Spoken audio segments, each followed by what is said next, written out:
Fala pessoal, sejam bem-vindos a mais uma aula para o melhor curso da certificação CEA. Eu sou o Prof. Renan Duarte e só lembrando vocês, quem quiser ter acesso ao curso completo, com as apostilas em PDF, todos os slides utilizados em aula, mais de 1.100 questões comentadas em vídeo, materiais de resumo direcionados para a revisão e um banco com questões que caem na prova da CEA, cliquem aqui no primeiro link na descrição ou nos comentários fixados para que vocês conheçam o curso completo. No mais, peço para vocês deixarem o like, se inscreverem aqui no canal e desejo a vocês uma excelente aula. O PIB, olha a definição dele, tá? Olha como é que ele é formado. Ele é a soma de todos os bens e serviços finais que foram produzidos em uma economia durante certo período, em um padrão de moeda e a valor de mercado, preço final de venda. Então vamos lá, vamos explicar isso. O PIB, ele vai somar todos os bens que são produzidos no nosso país. Celular, computador, televisão, carro, tudo que é produzido de bem e também serviços que acontecem, serviço de pintura, serviço de restauração, todos são somados para que a gente chegue no valor do PIB, tudo que é produzido no país. O detalhe é que a gente vai somar apenas os bens e serviços que são finais. Como assim, Renan? Eu não vou levar em consideração um bem que ele seja intermediário. Por exemplo, se eu tenho uma padaria que ela faz um pão, eu vou somar, tem um exemplo aqui, a gente já vai falar sobre ele. Eu vou somar apenas o pão. Eu não vou somar a farinha, não vou somar o leite, os ovos que são utilizados para fazer esse pão, tá? Porque se eu fizesse isso, é como se eu estivesse somando duas vezes o mesmo produto. Eu estou somando o pão, que foi o resultado, mas também estou somando os intermediários. Não, eu vou somar só os bens e produtos finais, aqueles que não, dali em diante, eles não vão ser mais utilizados para algum outro produto, para fabricação de algum outro produto. Então, se a gente for considerar um país que só produz bolos, por exemplo, o PIB seria a soma de todos os bolos que foram produzidos nesse país, ao preço final de venda. Sim, a gente já fala sobre isso, que é o que a gente chama de valor de mercado. E olha só, desconsiderando a soma dos ingredientes usados na confecção do bolo para que não haja duplicação de valores. Se não ficou claro, agora vai ficar com esse exemplo. Vamos pensar, eu estou com um país aqui e esse país ele fabrica, essa é a economia toda do país, ele não faz mais nada, então ele só faz o bolo. E o bolo, vamos contar aqui que são 50 bolos. Cada bolo custando R$ 100. Tá? Bom, quando eu for fazer a soma do PIB desse país, como é que eu vou somar? Eu vou pegar todos os bolos, que são os produtos finais, vezes os R$ 100, que é o valor de mercado desses bolos. Quando eu fizer isso daqui, eu vou ter, então, R$ 5.000. O PIB desse país, então, é R$ 5.000. Tá? O PIB é a soma de todos os bens. Então, se no nosso país a gente tem diversos produtos, a gente vai somar todos esses produtos e serviços finais e a valor de mercado. Por isso que eu digo que é tudo que é produzido numa economia em um padrão de moeda, reais, e a valor de mercado, valor de venda, tá? Então, isso é o PIB. O PIB ele também é uma relevante estatística econômica para medir o bem-estar econômico de uma sociedade. Quanto maior o PIB de um país, normalmente melhor tende a ser o seu bem-estar. Sim? Deixa eu só voltar aqui no exemplo, tá? Se eu tenho uma economia onde eu produzo 50 bolos e tenho um outro país que também produz bolos e ele produz 100 bolos, é de se esperar, mesma coisa, tá? É de se esperar que no país onde eu tenho mais bolos, eu tenho uma qualidade de vida melhor para as pessoas. Mas por que que a gente não pode afirmar isso 100%? Porque, olha só, vamos pensar que no país A aqui, eu tenho 50 pessoas. Bom, se eu tenho 50 pessoas e 50 bolos, e considerando uma distribuição proporcional desses bolos, eu vou ter que cada pessoa vai receber um bolo. Perfeito. Se no país B eu também tenho 50 pessoas, e eu também considerando uma distribuição proporcional desses bolos, eu vou ter que cada pessoa aqui vai receber 2 bolos. Então, a qualidade de vida aqui no país B tende a ser melhor, né? Porque considerando que a gente tem um número de pessoas que é igual, eu tenho mais produção aqui. Por isso que a gente imagina, pelo menos a gente pensa dessa forma, que países onde a gente tem uma maior produção, eles têm uma maior qualidade de vida. Mas não é regra, porque se eu tivesse aqui na situação, ao invés de ter 50 pessoas, eu tivesse 200 pessoas, agora já não seria tão interessante, porque cada pessoa não ia conseguir receber um bolo inteiro, ia receber metade de um bolo. Tá? Então, além do PIB, a gente também tem que olhar um outro dado que é importante, que é o PIB per capita.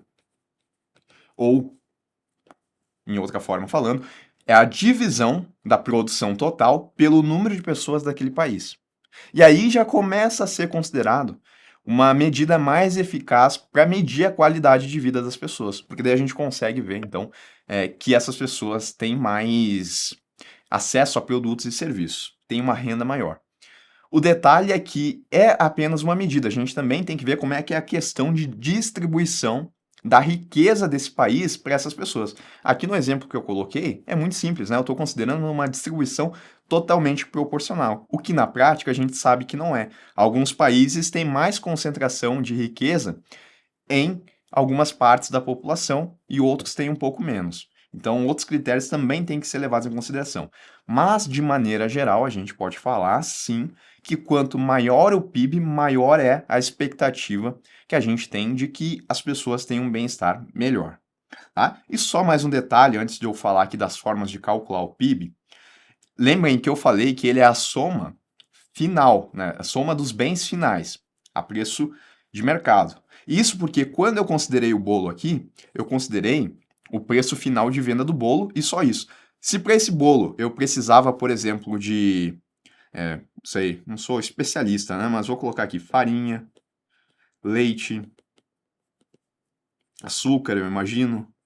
Tá? Se eu for somar aqui, vamos supor que a farinha ela custou aí R$ 30, o leite ele custou 10 e o açúcar custou mais 10, tá? Em relação a esse bolo. Se eu fosse somar tudo, eu somaria 30 mais 10, 40 mais 10, 50 e mais o preço do bolo. Eu ia somar 150. Mas percebam que esses produtos aqui, eles já foram utilizados no bolo. Então não faz sentido eu somar aqui, porque no preço do bolo de R$ 100 eu já estou considerando isso daqui como custo. Tá? É isso que eu quero dizer com somar os bens e produtos finais. Bom, o PIB ele pode ser calculado de três formas diferentes, através da ótica da despesa, da ótica da renda e da ótica da oferta. Vamos lá. A ótica da despesa, também chamada de ótica da demanda, é a forma mais conhecida de calcular o PIB. Ela utiliza a seguinte equação para determinar o valor do PIB. Essa é a equação, tá? Eu vou somar então o consumo das pessoas, os investimentos que acontecem no país, os gastos do governo e também vou somar a balança comercial, onde eu tenho exportações menos importações. Quando eu for somar tudo isso daqui, eu vou conseguir chegar em qual que é o PIB do nosso país, utilizando a ótica da despesa, também chamada de ótica da demanda, tá? O consumo das pessoas, né, o que elas gastam, os investimentos que acontecem no país, o que o governo gasta e também o que é exportado e o que é importado. Aqui é importante saber que o que é importado vai reduzir no cálculo do PIB. Percebam que eu vou somando, somando, somando, mas eu desconto a importação. Então, se o país ele mais importa do que exporta, por exemplo, eu vou ter uma balança comercial que é negativa, e isso vai reduzir o meu PIB. Pela ótica da renda, se antes estávamos considerando as despesas, agora a gente considera a soma de toda a remuneração paga aos fatores de produção envolvidos no processo de gerar o produto de uma economia. Bom, vamos lá. Antes da gente falar da remuneração, vamos falar dos fatores de produção. São os elementos fundamentais ao processo produtivo de um bem. Então, os principais fatores de produção são a terra, o trabalho e o capital. Tá? Para a gente conseguir produzir, a gente precisa de terra, a gente precisa do trabalho das pessoas e a gente precisa do capital, que são os investimentos. Quando eu falo terra, eu estou falando do espaço, tá? Não estou falando da terra propriamente dita, eu estou falando do espaço que vai ser ocupado. A remuneração desses fatores de produção, também conhecido como excedente operacional bruto, EOB, consiste em salários, juros, aluguéis e lucros. Então, para os fatores de remuneração, por exemplo, né, para a terra, para o espaço onde vai ser produzido, é cobrado o quê? É cobrado aluguel. Né? Para as pessoas, a força de trabalho, as pessoas que vão trabalhar, o que é que elas recebem para trabalhar? Elas recebem salários. O capital, qual que vai ser a forma de remuneração do capital? Juros, lucros, tá? Então, esses são os fatores de produção, ou melhor, essas são as remunerações dos fatores de produção. Como é que a gente chega no cálculo do PIB através da soma desses fatores? A gente vai chegar em PIB é igual a salários mais o excedente operacional bruto mais impostos indiretos menos subsídios, tá? Então eu somo os impostos indiretos que estão associados aos produtos e eu diminuo os subsídios, que é o que o governo ele estabelece de subsídio às pessoas. Tá? As pessoas, as empresas, enfim, eu desconsidero isso. E dessa forma eu vou chegar no PIB, vou chegar no mesmo resultado através dessa equação que eu chegaria se eu utilizasse a ótica da despesa. Só que aqui a gente está considerando a soma de uma maneira diferente. A gente não está olhando o preço de produto final do bem. A gente está olhando aqui os fatores de produção que também vão nos levar a quanto que custa aquele determinado produto. Ótica da oferta, mais uma forma, tá? Aqui o cálculo é feito a partir dos agregados líquidos da produção de todos os setores da economia. Quais são esses setores? Eu tenho a indústria, a agropecuária, serviços, entre outros. E lembrando que eu vou somar os agregados líquidos, tá? O valor adicionado mede o valor criado por um agente econômico, ou seja, é a diferença do valor dos insumos comprados e o valor final de venda de um produto. Eu vou somar o valor adicionado bruto, vou somar, quando eu coloco esse símbolo aqui, é porque é somatório, tá? Então eu vou somar o valor adicionado bruto de todos os produtos, mais impostos indiretos, menos subsídios, tá? Então, no caso ali, né? Se os insumos... Eu apaguei aqui? Apaguei. No exemplo lá do bolo, né? Se eu tinha aqui os insumos para fazer aquele bolo, eles davam R$ 50, que era a soma da farinha, do leite e do açúcar, e o bolo, ele custava R$ 100, significa que o meu valor adicionado aqui foi de R$ 50, que essa é a diferença entre o valor final de venda de um produto e o valor dos insumos comprados, que foi R$ 50. Se eu somar, então, apenas o valor adicionado bruto de todos os produtos que estão aqui no nosso país, mais os impostos indiretos, menos os subsídios, eu também vou chegar em uma outra forma de um outro valor para o PIB. Um outro valor não, né? Vai ser o mesmo valor para o PIB, mas é uma outra forma de chegar nesse valor. Então, através da ótica da despesa, da ótica da renda ou da ótica da despesa, independentemente da forma que eu escolher, eu vou chegar num resultado igual, que é o PIB do país, que mede a produção total de bens e serviços finais a valor de mercado em um padrão de moeda, para determinar qual que é a riqueza. Mais um ponto, né? Eu falei algumas vezes riqueza, mas eu não fiz associação aqui. Quando eu falo de PIB, eu posso também usar como sinônimo, que é a riqueza do país. Renan, o PIB é a melhor ferramenta para eu para eu afirmar que um país ele tem maior ou menor qualidade de vida? Eu falei que em geral a gente diz que sim, mas na verdade a gente sabe que tem que considerar outros fatores. Então não dá para afirmar que é. A gente tem que levar em conta outros fatores. Bom, dentro dessa ideia ainda de indicadores econômicos, agora a gente vai ver os indicadores de inflação, tá? Assim como o PIB é um termômetro importante da economia de um país, há também os índices de avaliação de evolução de preços dos bens e serviços em geral que são igualmente importantes, tá? Então a inflação, a gente sabe, é a soma, ou melhor, é o aumento generalizado no preço de bens e serviços, e é importante a gente ver quanto que foi esse aumento, saber utilizar de alguma medida para saber quanto que foi esse aumento. E esses índices de inflação, eles são responsáveis por isso. Eu tenho o IPCA, por exemplo, que ele é divulgado pelo IBGE e ele é utilizado como índice oficial de inflação pelo Banco Central, que o considera para a tomada de decisões na política monetária. O Banco Central ele não é responsável por entregar a meta de inflação, ou melhor, entregar a inflação dentro da meta de inflação que foi definida pelo Conselho Monetário Nacional? Sim. E essa meta de inflação, ela é um percentual, não é? É. E é utilizando o IPCA, porque ele é o índice oficial de inflação utilizado aqui no nosso país.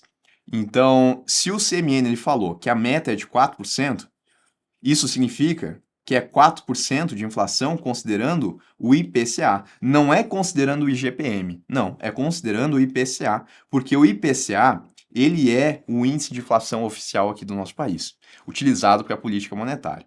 Como é que ele é feito, então? Ele é calculado pelo IBGE, ele consiste o período de referência, né, do dia 1 até o dia 30 do mês de referência, e vai se comparar com o mês anterior. Então, eu vou, por exemplo, olhar o preço daquele bolo, estava R$ 100, não estava?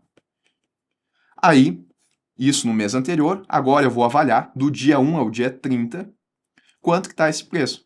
Nossa, está 105 agora. Significa que de um mês para o outro, eu tive um aumento de 5%. Então, ele sempre vai ser divulgado mensalmente, e aí depois a gente tem aquele cálculo que é bem conhecido, né? Onde a gente vai ter o acumulado do ano, ou acumulado dos últimos 12 meses também é possível, tá?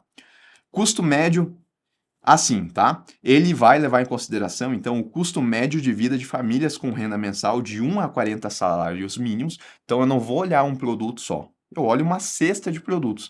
E essa cesta de produtos vem do custo médio de vida de famílias com renda mensal de 1 a 40 salários mínimos. Ele é o índice oficial de inflação no Brasil e os dados coletados são de regiões metropolitanas. Bom, um outro índice que eu tenho é o IGPM, tá? O Índice Geral de Preços de Mercado. Ele é calculado e divulgado pelo IBRE, lá da FGV, da Fundação Getúlio Vargas. Calculado pela FGV, esse daqui ele vai do dia 21 a 20 do mês de referência. Então, o período aqui de apuração já é diferente. Ele leva em conta a variação de preços de bens e serviços, bem como de matérias-primas utilizadas na produção agrícola, industrial e construção civil.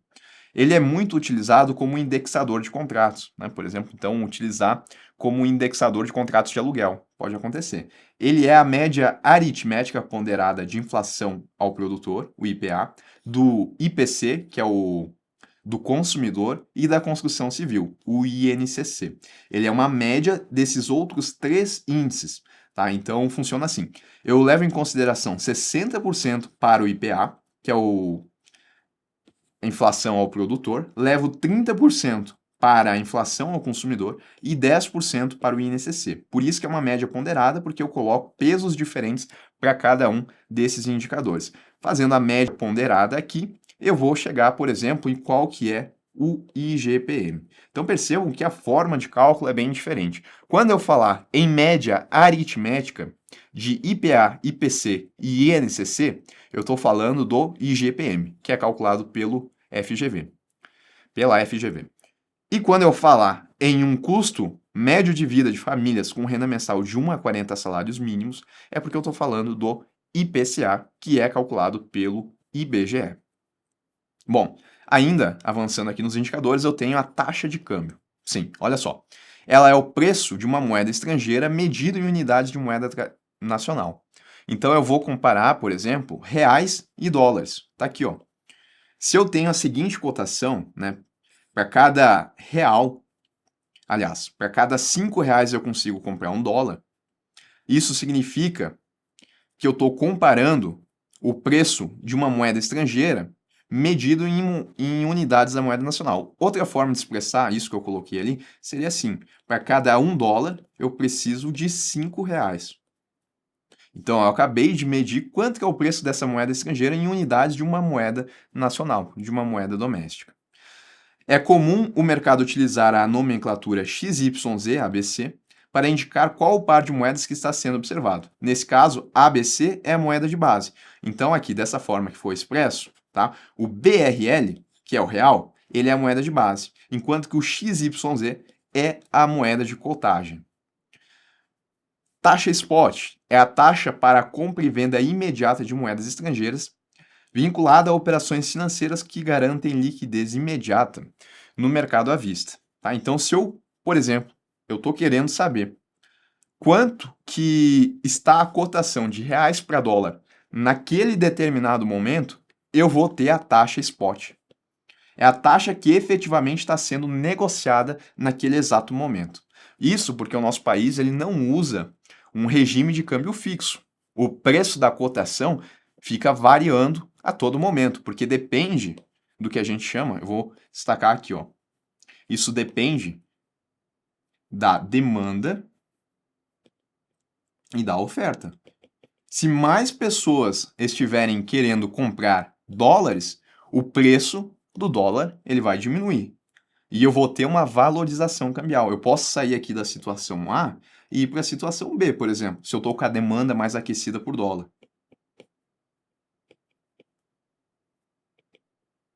Aliás, perdão, se eu estou com a demanda mais aquecida por dólar, significa que mais pessoas querem comprar. Então eu vou ter uma valorização do dólar e uma desvalorização do real. Então daí eu sairia de uma situação A para uma situação B, por exemplo. Aqui o dólar ele está mais caro do que aqui. Agora, pelo contrário, se eu tenho mais oferta de dólares do que pessoas querendo comprar, aí eu vou ter uma queda no preço do dólar, tá? Daí eu saio de uma situação A, tal como eu expressei aqui, para uma situação B, aonde eu vou ter uma valorização da moeda local, do real, né? Então, sair, por exemplo, aqui da situação A para a situação B. E isso depende, né? A toda hora vai mudando aí as compras e vendas. E se eu for comprar em um determinado momento, eu vou olhar a taxa spot, porque ela é a taxa de compra e venda imediata das moedas estrangeiras. Eu ainda tenho a taxa Pitax, que é uma taxa de referência, tá? Ela é a média das cotações do dólar realizadas no mercado em um dia. Ela é calculada pelo Banco Central por metodologia própria, com base em 4 janelas de consulta ao longo do dia. Como é que funciona? O Banco Central, então, ele vai fazer uma consulta de quais os valores que estão sendo praticados em 4 diferentes janelas. E, com base nisso, ele vai falar qual que é a taxa Pitax. A gente já vai ver como é que funciona esse cálculo. Então, a taxa Pitax ela é uma referência só. Porque se eu for comprar no mercado, não necessariamente eu vou comprar com o valor da taxa Pitax. Ou se eu for vender, se eu for comprar, não importa. Né? Porque ela é só uma taxa de referência. Na verdade, eu vou depender da taxa spot, porque é o que está sendo praticado naquele momento. Quer ver? Cada instituição informa ao Banco Central o valor de compra e de venda do dólar que está praticando no momento. Dos valores recebidos de todas as instituições, o Banco Central lhe descarta as duas maiores e as duas menores. Com base nos valores que sobram, ele calcula uma taxa de média simples. Tá? Então, ele vai fazer as consultas aqui. A primeira consulta acontece entre as 10 e 10 da manhã. Entre as 10 e 10 e 10 da manhã. Todas as instituições financeiras vão colocar, então, quais as taxas que estão sendo praticadas. Aí o Banco Central ele vai receber, né? Vai receber aqui da primeira, da segunda, terceira, quarta, quinta, sexta, sétima. Ele vai pegar os dois menores valores, vai eliminar, e os dois maiores ele vai eliminar também. E a partir do restante aqui ele vai fazer uma média para estabelecer o preço. Se dessa média aqui, por exemplo, ficou estabelecido que $1 está igual a R$ 4, ele vai colocar aqui, né, que esse foi o resultado da primeira janela. Então aqui, R$ 1, $1, perdão, R$ 4. Ficou faltando espaço, mas essa é a ideia. Ele vai fazer isso para cada uma das janelas, tá? Então aqui ele também vai receber, entre as 11 e 11h10, ele vai receber de várias instituições financeiras quais são as taxas que estão sendo praticadas, vai calcular a média depois de descartar as duas menores e as duas maiores e vai colocar uma média aqui. Aí na terceira e na quarta. O Banco Central ele publica esses resultados em 4 boletins diários. Então, para cada consulta, eu tenho a publicação de um boletim. Ao final do dia, de posse desses 4 resultados aqui, que já são uma média de outros resultados, né? É feita ainda mais uma média entre eles. E dessa média que é feita entre esses 4 valores aqui, aí a gente tem a taxa Pitax. Vamos supor que dessa média aqui ficou apurado que $1 está custando R$ 13,95. E aí a gente tem a publicação, então, do último boletim. Bom, É como eu falei, essa é uma taxa de referência, significa que naquele dia, na média, as operações elas aconteceram dessa forma. Mas se no dia seguinte eu for comprar dólares, não necessariamente eu vou encontrar esse preço de referência. Eu vou depender da taxa spot naquele momento. Pode ser que quando eu for comprar, pode ser que seja dessa forma aqui. 13,97, por exemplo. Essa é a taxa spot, que é a taxa que está sendo usada naquele momento. É uma taxa imediata, tá bom? Taxa PTAX é uma taxa de referência que vai mostrar qual que foi a média de negociação em um determinado dia. Bom, eu tenho também outras duas taxas aqui que são importantes indicadores. A taxa Selic Over e a taxa DI. A taxa Selic, ela é a taxa média das operações de financiamento de um dia, que são operações compromissadas e que são lastreadas em títulos públicos federais, realizados no Selic. E quando eu falo Selic aqui, eu estou falando do Selic Clearing House, tá? Não do Selic Meta, por exemplo. Não, estou falando da Clearing House, do Sistema de Liquidação e Compensação de Títulos Públicos. É uma taxa média dessas operações que acontecem entre instituições financeiras, que são operações compromissadas e que têm o lastro em títulos públicos, ponderadas pelo volume dessas operações. Então, eu tenho aqui o que eu chamo de mercado interbancário, porque eu tenho negociação acontecendo entre uma instituição financeira e uma outra instituição financeira. Essa instituição financeira aqui, ela está fazendo, as duas estão fazendo a chamada intermediação financeira, que é captar dinheiro daquelas pessoas que têm dinheiro sobrando e emprestar para aquelas que estão precisando. Pode ser que em um determinado dia essa instituição financeira ela esteja no negativo, ela está mais emprestando do que ela está captando. Só que o Banco Central determina que ela não pode fechar o caixa no negativo. E para conseguir resolver essa situação, ela precisa pegar dinheiro emprestado. Geralmente, quando elas precisam de dinheiro emprestado, o que elas fazem? As instituições financeiras procuram outras instituições financeiras para conseguir esse dinheiro emprestado. Uma das formas de se fazer isso é através de operações compromissadas, aonde a instituição financeira ela vende um título público federal a essa outra instituição financeira e por vender esse título, ela recebe um tanto de dinheiro, não é? E esse dinheiro aqui, ele vai ser devolvido, na verdade o dinheiro não, né? O título, ele vai ser devolvido por essa instituição financeira no dia seguinte, porque existe esse compromisso da instituição financeira que vendeu o título, dela recomprar esse título aqui. Por isso que é uma operação compromissada e é uma operação que tem esse lastro em títulos públicos federais. Bom, da média de todas essas operações que acontecem em um determinado dia no mercado interbancário, nasce a taxa Selic Over, que é a média do que está sendo cobrado aqui de juros. Ela é a média das operações com títulos públicos no mercado interbancário. É a referência para os demais juros. É a taxa média cobrada em negociações com títulos públicos e ela é divulgada diariamente às 9 horas da manhã. Então, a Selic Over é isso. Lembrando que o Copom, que é o Comitê de Política Monetária do Banco Central, ele determina a meta da taxa Selic. Ou seja, ele determina a meta para essa taxa. Se ele determinou que a meta é de 10% ao ano,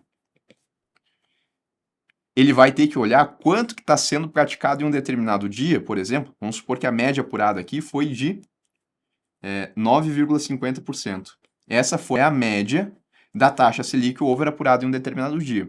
A meta que foi definida pelo Copom é de 10%. E na prática está sendo apurado que a taxa Selic Over é de 9,50%. Então aqui o Banco Central ele vai ter que tomar algumas atitudes no sentido de aproximar a taxa Selic Over da meta que foi definida pelo Comitê de Política Monetária. Tá?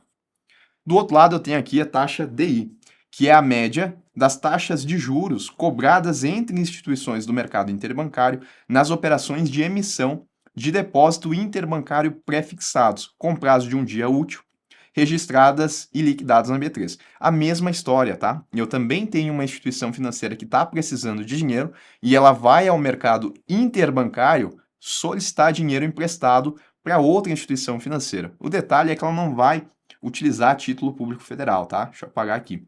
Ela vai usar um certificado de depósito interfinanceiro, que é um título que ela emite e com esse título ela capta dinheiro no mercado interbancário, tá? Por isso, emissão de depósitos interfinanceiros. Mesma coisa, a gente faz a média dessas operações que estão acontecendo entre instituições financeiras no mercado e daqui nasce a taxa DI. Tá, então, qual que é a diferença da taxa Selic Over para a taxa DI? Porque parece tudo igual, não é? A diferença é que na taxa Selic Over são aquelas operações que acontecem com títulos públicos federais e que são realizadas no Selic Clearing House. Lembrando que tem aqui o compromisso de recompra desses títulos no dia seguinte. Do outro lado aqui, eu tenho a taxa DI, que também é uma média das taxas que estão sendo cobradas no mercado interbancário, mas aquelas que envolvem a emissão de depósitos interfinanceiros, através da emissão de um certificado de depósito interfinanceiro, o CDI. Daqui nasce a taxa DI. Ela é a média das operações com títulos privados, porque isso daqui não é um título público, no mercado interbancário, muito utilizada no mercado financeiro como indexador de investimentos, tá? Então, muitos fundos de investimento, muitas CDBs, LCI, LCA, eles usam a taxa DI como referência, tá? Por exemplo, eu posso ter uma LCI que paga 80% do DI. Então, se o DI apurado em um determinado dia, aqui a gente vai considerar o mês, tá? Mas só para entender a lógica. Se o DI apurado ele foi de 8%, isso significa que a minha LCI vai estar pagando 6,4%, se eu não errei na conta aqui, 6,4% de remuneração. Isso aqui é o ano, né? Isso daqui é o ano. Porque eu calculo 80% do DI e o DI ele está resultando em 8%. É uma taxa muito utilizada para isso, para referência em produtos de investimento. E uma última taxa aqui que é importante a gente saber, até vou deixar aqui, né? Aí, é a taxa referencial. Ela é a taxa de juros referência, utilizada principalmente no cálculo do saldo devedor de financiamentos imobiliários. Então, a pessoa foi lá na instituição financeira, contratou um financiamento imobiliário. A taxa TR ela é muito utilizada no sentido de calcular o saldo devedor, de reajustar esse saldo devedor dessa pessoa, porque é uma taxa de referência. Também é utilizada na remuneração da caderneta de poupança. A poupança ela segue uma regra assim: quando a taxa Selic ela está acima de 8,50%, a poupança ela vai pagar 0,5% ao mês de juros mais a TR. Quando a poupança está, quando a Selic, a meta da Selic está abaixo ou igual a 8,50% ao ano, a poupança ela paga 70% da Selic,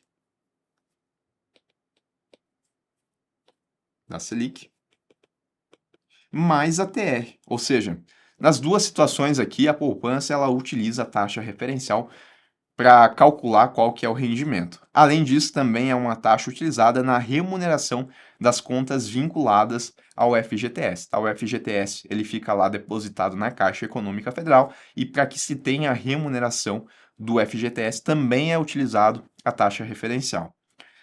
Como é que é o cálculo dela? Bom, a TR ela é calculada pelo Banco Central aplicando um redutor em uma outra taxa que existe, que é a taxa básica financeira, a TBF.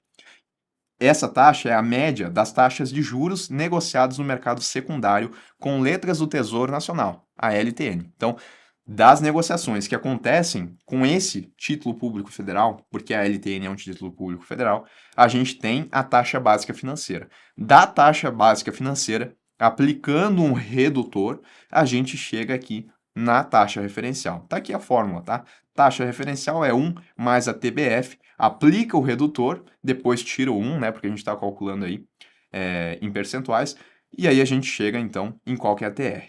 Dessa forma que ela é calculada.